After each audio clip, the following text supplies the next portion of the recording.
चक्षुरुन्मीलितं येन तस्मै श्रीगुरवे नमः। 85 तत्तच्छास्त्रनिपुणाः विद्वांसः पुरतो वर्तमानाः शास्त्रतल्लजाः गुरुकुलशिक्षायै दत्तजीवनाः आचार्याः विद्वांसः छात्राः गुरुकुलशिक्षायां बद्धादराः अभिभावकाः सञ्चालकाः गुरुकुलशिक्षां विश्वस्य दीक्षारूपेण सम्पूर्णे विश्वे प्रसारयितुं दत्तजीवनाः दत्तसमयाः कार्यकर्तारश्च। गुरुकुलशिक्षायाम् अस्माभिः अस्यामेव पद्धतौ अध्ययनस्य सुअवसरः सम्भवतः विगतेषु अनेकेषु जन्मेषु कृतैः पुण्यैः लब्धः। अतः तत्तद्गुरुचरणानां सन्निधौ स्थित्वा शास्त्राणाम् अभ्यासस्य कश्चित् अवसरः लब्धः। तत्र अध्ययने अथ च इदानीम् अध्यापने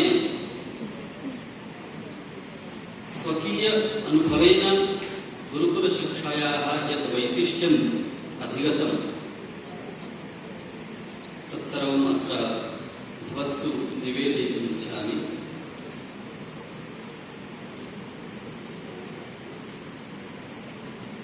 स्नानेन विना व्यवहारः नैव सम्भवति इति कृत्वा कुतश्चित् ज्ञानम् अर्जनीयम्।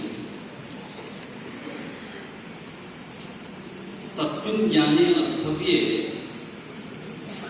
इति कर्तव्यतारूपेण कश्चित् विधिः अवश्यं स्वीकर्तव्यः। स च विधिः कः स्यात् इत्यपेक्षायां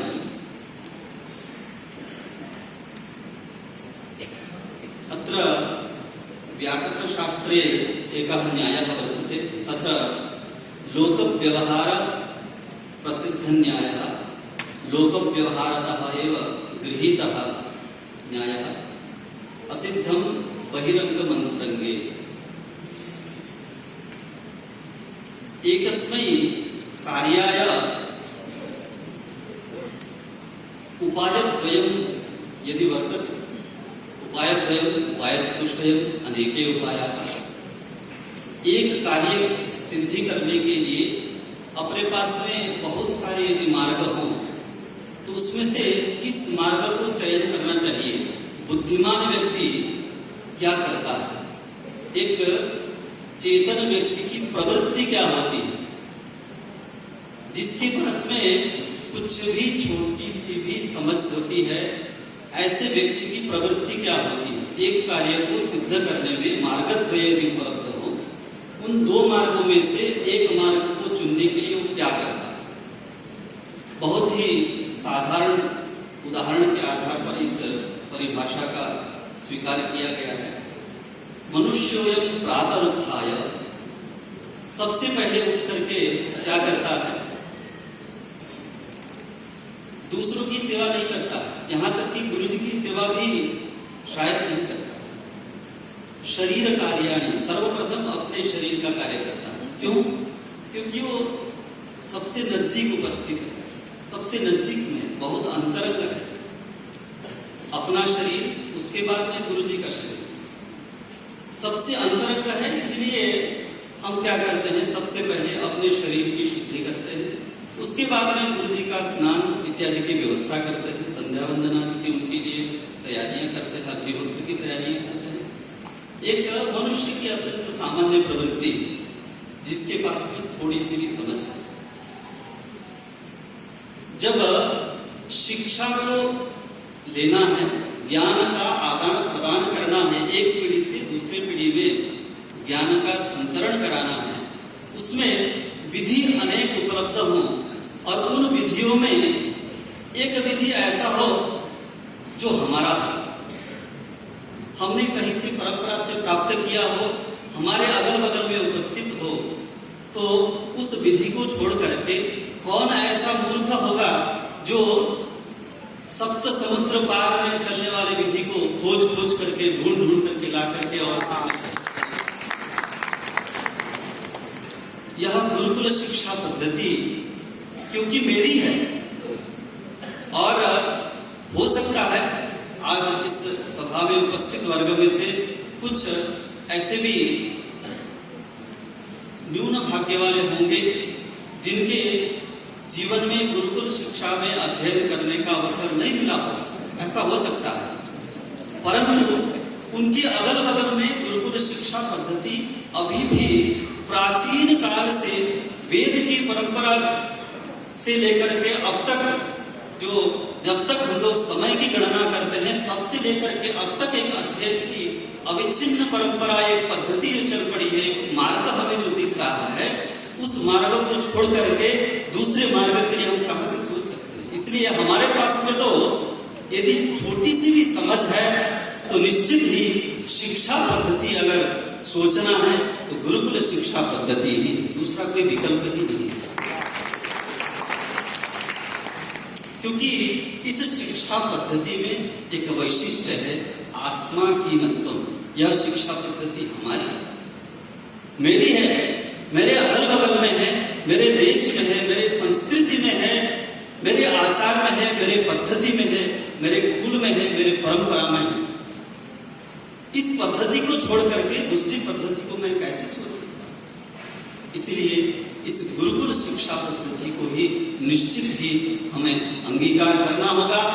और यह शिक्षा पद्धति बहुत सारी ऐसी परंपराएं होती हैं, अपने सामान्य परंपरा में ऐसा कुछ दिखता नहीं, परंतु अन्यत्र भी ऐसा कुछ देखने को मिलता है कि कुछ ऐसी परंपरा होती है जिन परंपराओं में परंपरा से आती हुई कुछ ऐसी बातें भी कदाचित हो सकता है बीच में कहीं से आरंभ हुई हो, किसी कारण से उत्पन्न हुई हो, हेतु कहीं हो, हेतु यदि किसी कारण से उपलब्ध हो तो उस परंपरा में भी कहीं पर दोष हो सकता है, उसमें कुछ दोष की संभावना हो सकती है। उसके लिए भी विचार बहुत सुंदर हमारे शास्त्रों में वर्णित है कि तातस्य कूपोय विधि ब्रुवाणः क्षारं जलम का पुरुषाः। यदि कुआं खोदा है और पिताजी ने बहुत मेहनत से खोदा था, इसलिए हम तो इसी कुएं का जल पिएंगे। यद्यपि क्षार जल है, उससे शरीर नाश हो रहा है, शरीर में रोग हो रहे हैं, फिर भी हम इसी का जल पिएंगे। ऐसी प्रवृत्ति का पुरुषाः पिबन्ति। बुद्धिमान लोगों की ऐसी नहीं होती है। जो बुद्धिमान व्यक्ति होते हैं वो विचार करके और देख करके सदसद विचार करके उसके बाद में प्रवृत्त होते हैं। यदि हम ऐसा सोचें कि पारंपरिक होते हुए भी कुछ दोष है, ऐसा संभावना ही नहीं। सामान्यतः हम लोग प्रयोग भी कर रहे हैं, इसलिए अनेक दोषों का समाधान हम गुरुकुल में जाकर के देख ही रहे हैं। फिर भी एक शोध का बहुत सुंदर नियम है और भारत में विशेषतः शिक्षा प्रणाली क्योंकि अनंत काल से गंगा की तरह प्रवहमान है, इसलिए हमें बहुत स्पष्ट देखने को मिलता है। हमारे यहाँ जिस सिद्धांत को आज से 400-500 वर्ष नागेश भट्ट ने विचार करके स्थापित किया, उस सिद्धांत को हम इस 500 वर्षों में समीक्षा किए जा रहे हैं। हर पीढ़ी आ रही है और समीक्षा करते जा रही है, और उसमें यदि कोई दोष कहीं भी दोष लेश मात्र भी दिखता है तो समीक्षा करके बहुत स्पष्ट शब्दों में उसको उल्लेख करने की अपने यहाँ शास्त्र में पद्धति है। ऐसी स्पष्ट पद्धति जिसमें विचार करके गुण और दोष को पृथक करके विचार करके अपने यहाँ लागू करने की जो पद्धति है, उस पद्धति से चलती आई हुई ये जो हमारी शिक्षा पद्धति है, उसमें लेश मात्र भी दोष हो ऐसा कभी हो ही नहीं सकता। हो सकता है कि किसी काल में, परिस्थिति में, कालजन्य, परिस्थितिजन्य, देशजन्य कदाचित दोष रहा हो, बिल्कुल हो सकता है। शासनादि के कारण कदाचित किसी भी कारण से कोई दोष दिखा हो, परंतु वह दोष कारणांतर से उत्पन्न है। उस शिक्षा पद्धति में निश्चित ही कोई दोष नहीं है। उस दोष को इस भारत के प्रत्येक मनुष्य के द्वारा प्रतिदिन स्वाध्याय के माध्यम से, अध्यापन के माध्यम से अनुभव करके उसको मार्जन किया गया है। इतने करोड़ों लोगों के और इतने अनंत जन्मों से जिस शिक्षा पद्धति में शोध होते आ रहे हैं, और आज हमें वह परिशुद्ध माखन के रूप में शिक्षा पद्धति हमें प्राप्त हो रही है, उस शिक्षा पद्धति में दोष की हम कोई संभावना ही नहीं।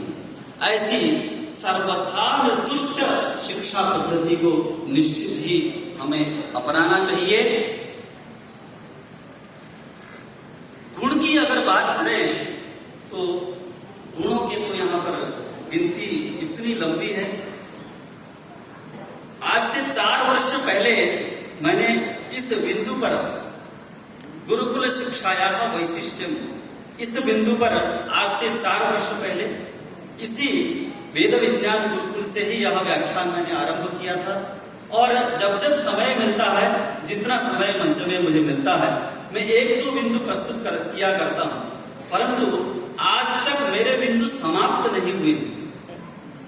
इतने सारे इस शिक्षा पद्धति में गुण हैं जिन गुणों को हम गिना नहीं सकते। इतने गुणों को धारण करती हुई यह शिक्षा पद्धति, जिसमें 1-2 गुण हम लोग अपने अनुभव से देख सकते हैं, बहुत परेशान हैं जिनके पास में यह शिक्षा पद्धति नहीं है, और एक शिक्षा पद्धति के लिए उनको सोचना पड़ता है। और विगत लगभग 1.5 वर्षों से पूरा देश लग करके, और लगभग केवल देश नहीं, एक महाद्वीप लग करके उस किसी एक शिक्षा पद्धति पर विचार करता है और एक किसी लक्ष्य को पहुंचता है। 50 साल पहले कुछ निर्धारण था कि शिक्षा जो है जीविकोन्मुखी होनी चाहिए। लोगों ने सोचा कि शिक्षा जीविकोन्मुखी होनी चाहिए, तो सामने जो बच्चे बैठे हैं उन्हीं से क्यों ना अपना जीवन चला लिया जाए, व्यापार शुरू। और अध्ययन जिस उद्देश्य से आरंभ किया गया था, वह उद्देश्य सिद्ध न होकर के उधर और कुछ होने लगा। वहां पूरी तरह से व्यापारीकरण हो गया। अब उसके बाद में 2-3 पीढ़ी जब उस व्यापारीकरण के कारण पूरी तरह से नष्ट हो गई, उनका जीवन चौपट हो गया, फिर से शोध करने के बाद में निश्चय हुआ कि नहीं, शिक्षा में थोड़ा सा आचार्य का भी कुछ स्थान होना चाहिए। आज आपने इतना शोध करके निर्णय किया कि आचार्य का भी कुछ स्थान होना चाहिए, परंतु आज के 60 वर्ष पहले तक जिस सिद्धांत को आधार पर आपने शिक्षा प्रदान किया, उस शिक्षा को लेकर के जो 3 पीढ़ियां बीत गई, उनके जीवन की क्या? ऐसा लगता है कि घोर अंधकार में, अमावस्या की जो घोर अंधकार है, उस घोर अंधकार में भी आंख में पट्टी बांध करके और दिया लेकर के शिक्षा पद्धति को ढूंढ रहे हैं। ऐसे विचारों को, ऐसे पराक्रम के पास में शिक्षा पद्धति पहुंचा करके उनके तपस्या को, उन्होंने जो भी तपस्या किया शिक्षा पद्धति के अन्वेषण करने के लिए, जितनी पीढ़ियां उन्होंने बिताई, उनके ऊपर करुणा करके इस भारतीय शिक्षा पद्धति, गुरुकुल शिक्षा पद्धति को विश्व के प्रति समर्पण करने का कार्य हमारे आचार्यों का है, हमारे भारत के प्रत्येक व्यक्ति का है। इसीलिए हम चाहते हैं कि यह गुरुकुल शिक्षा हमारे जीवन को जितना सुंदर बना रही है और हमारे जीवन को जितना आत्मोन्नति की ओर ले जा रही है, और हम जिस प्रकार से आज के 1000 वर्ष पूर्व भी उसी उदात्त भावना से और उसी विश्व की सुख कामना से आगे बढ़ रहे थे, बीच में इतने सारे आक्रमण हुए, राजनीतिक आक्रमण हुए, कुछ भौतिक आक्रमण हुए, जो कुछ भी हुआ, परंतु आज भी हम उसी उदात्त भावना से आगे बढ़ रहे हैं। हर अग्निहोत्री अपने अपने अग्निहोत्र के बाद में, हर संध्या वंदन करता अपने संध्या के बाद में, हर वेद पाठ करता अपने वेद के बाद में ये नहीं कहता है कि मुझे सुख हो, मैं सुखी हूं, मेरे परिवार को सुख हो, ऐसा नहीं करता है। सर्वे भवन्तु सुखिनः सर्वे सन्तु निरामयाः सर्वे भद्राणि पश्यन्तु मा कश्चित् दुःख भाग् भवेत्। इस विश्व में, संपूर्ण विश्व में हर एक व्यक्ति को उस सुख की प्राप्ति होनी चाहिए जिस सुख को मैंने प्राप्त किया है और भारत में रह करके प्राप्त किया है। ऐसी कामना करने की जो उदात्त पद्धति हमारे पास में विद्यमान है, और इस भावना को जिस गुरुकुल पद्धति के माध्यम से हम लोग पीढ़ी दर पीढ़ी अग्रसारित करते रहते हैं, उस शुद्ध विशुद्ध गुरुकुल पद्धति को पूरे विश्व में यदि ले जाया जाए तो निश्चित ही हमारी जो प्रार्थना है, प्रातः सायं मध्याह्न संध्योत्तर जो हम लोग प्रार्थना करते हैं, सूर्य वंदन के बाद में एक सूर्य नारायण से पूरे विश्व के लिए कामना करते हैं, वह कामना निश्चित ही हमारी इस गुरुकुल शिक्षा पद्धति को विश्व के लिए समर्पित करने के बाद में पूरी होगा। मनुष्य, एक मनुष्य के शरीर से पैदा होना और एक आकार को ग्रहण करना, जात्याकृति व्यक्तयः पदार्थः ऐसा कहते हैं, एक आकार को प्राप्त करना इतना मात्र मनुष्य नहीं।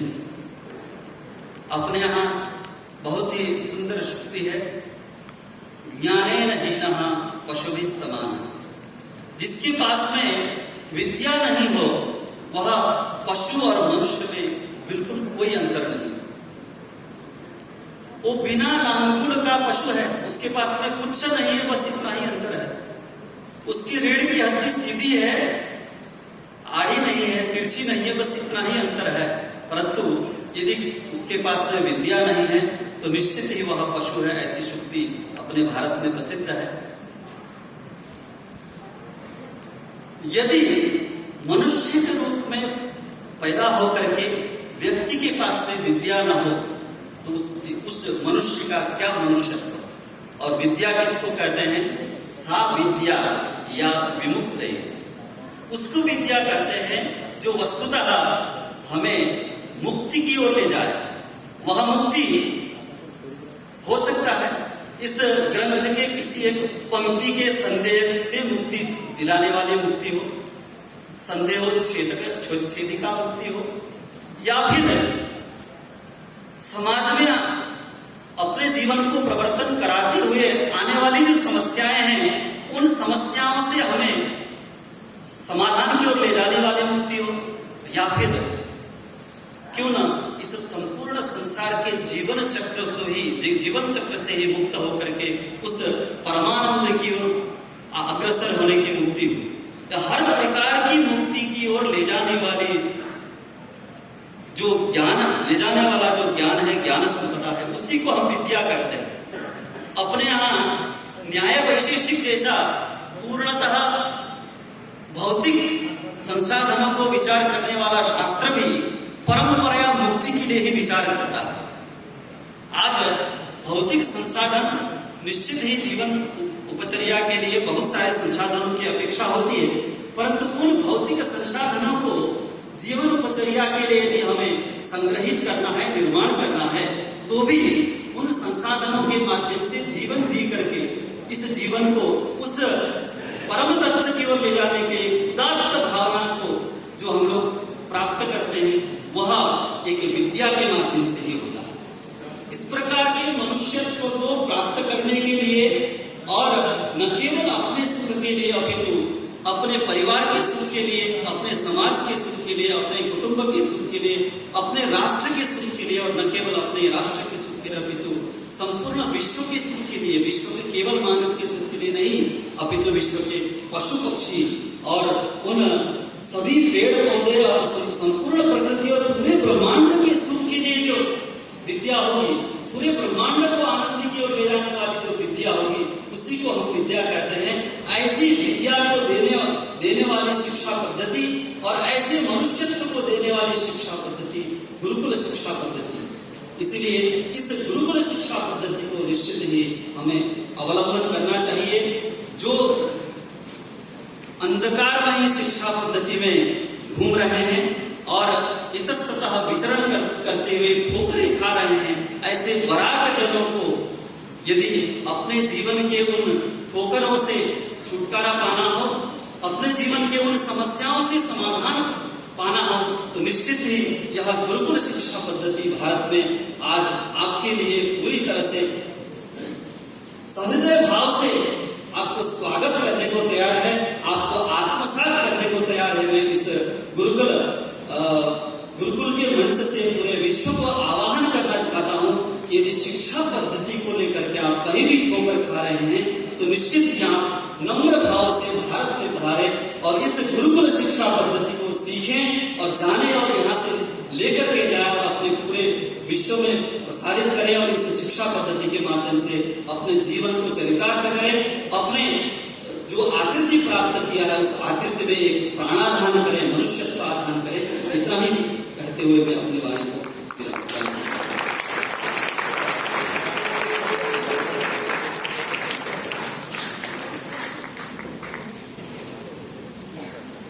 गुरुकुल शिक्षा वैशिष्ट्यम् इति अस्य सत्रस्य शीर्षकः। सर्वेषां तथा इदम् अयं विषयः भावुकः आसीत्, यतः सर्वेपि गुरुकुलपद्धतौ इमे अधीतवन्तः, स्वकीय अनुभवं श्रावितवन्तः इति प्रायेण सर्वेषां तदपि शक्तिदायकम् अभूत् इति अहं मन्ये। अतः सर्वेभ्यः अपि अहं धन्यवादान् वितरामि। विशिष्य अस्याः संगोष्ठ्याः सञ्चालकेषु अन्यतमाः वर्तन्ते आहिताग्नेयः ज्ञानेन्द्र सात्कोटा महाभागाः। ते अखिलभारत गुरुकुलप्रकल्पस्य सहप्रमुखाः वर्तन्ते रामचन्द्राचार्यैः सह। ते सर्वदा स्वकीयं चिन्तनं उपस्थिताः। अतः अहं तेभ्यः धन्यवादान् वितरामि, तेभ्यः गौरवं समर्पयन्तु इति गणपतिभट्टकौलक्यमहाभागान् प्रार्थये। तेपि स्वयं ज्येष्ठाः विद्वांसः, व्याकरणादिक्षेत्रेषु ते कृतपरिश्रमाः, तेभ्यः गौरवं समर्पयन्तु, आशिषा अनुगृह्णन्तु तान् इत्यहं निवेदयामि।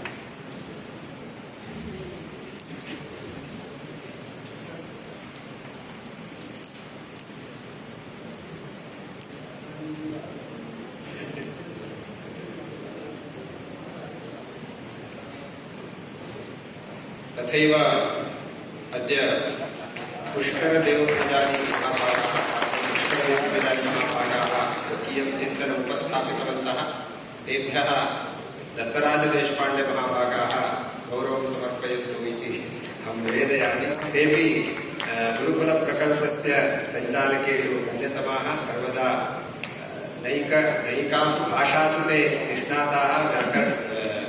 ऋग्वेदं घनान्तमधीत्य स्वात्मानं एतत्कार्ये विनियोजिताः ते पुष्करदेवपूजारी महाभागाः सभाजयन्तु इत्यहं सम्प्रार्थये। तथैव अन्ये वर्तन्ते श्रुतिरामगुरुकुलं।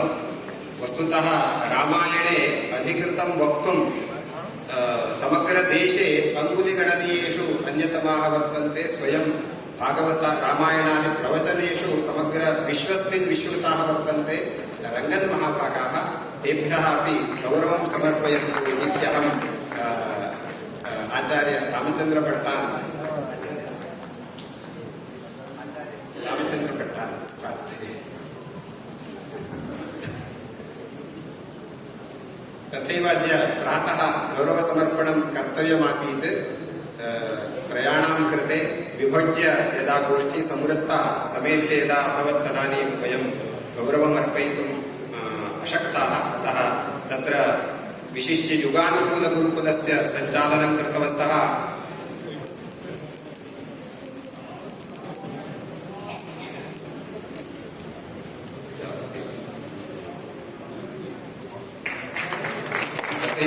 कियत् प्रभाकरमहाभागाः अपि वेदिकाम् आगच्छन्तु। रामचन्द्रभट्टाः तेभ्यः अपि गौरवं समर्पयन्तु इत्यहं प्रार्थये। तथैव मंगेश भाविकर महाभागाः ते कृष्णयजुर्वेदस्य विभागे सञ्चालनं कृतवन्तः तेभ्यः अपि गौरवं समर्पयन्तु इत्यहं रामचन्द्राचार्यान् निवेदयामि। ते तु तेषां परिचयः प्रातः अभवत्। श्रौत यागनिषु अभिज्ञेषु ते अन्यतमाः, तेभ्यः अपि गौरवं समर्पयन्तु इत्यहम् आचार्यान् रामचन्द्रभट्टान् प्रार्थये। तथैव शास्त्रविभागे अस्माभिः सह आसन् गणेश ईश्वरभट्टमहाभागाः, तेभ्यः अपि गौरवं समर्पयन्तु इत्यहम् आचार्यान् रामचन्द्रभट्टमहाभागान् प्रार्थये।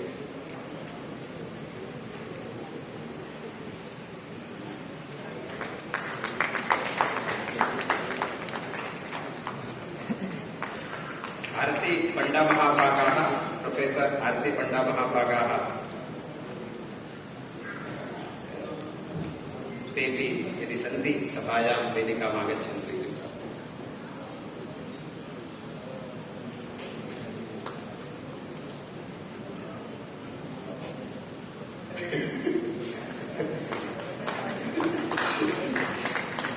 सर्वेभ्यः अपि धन्यवादाः। अग्रिमः कार्यक्रमः वर्तते, यः यथा तथा रोचकप्रस्तुतयः भवन्ति। विशिष्य विभिन्नेषु गुरुकुलेषु ये शारीरिकाभ्यासं वा सङ्गीतकलां वा अभ्यसन्ति ते सर्वे न केचन अत्र स्वकीयं प्रदर्शयन्ति। वयं सर्वे तद् दृष्ट्वा छात्रान् प्रोत्साहयामः। सम्प्रति भोजनकालः, सार्धसप्तवादने भोजनं कृत्वा सार्ध-8 वयमत्र समवेताः भवेम। श्वः अपि क्षम्यतां, श्वः अपि अस्माकं गोष्ठी 9 वादने आरप्स्यते। काचन सूचना भोजनविभागदृष्ट्या, ये श्वः रात्रौ अत्रैव भवामः, येभ्यः वासादिव्यवस्था भोजनव्यवस्था अपेक्षिता, ते एकवारं हस्तं प्रसारयन्तु इति निवेदयामि। श्वः परश्वः वा? अस्तु, धन्यवादाः, अवतारयन्तु। श्वः गमनार्थं, समझ में आया है? मैं सोचता हूँ कल जो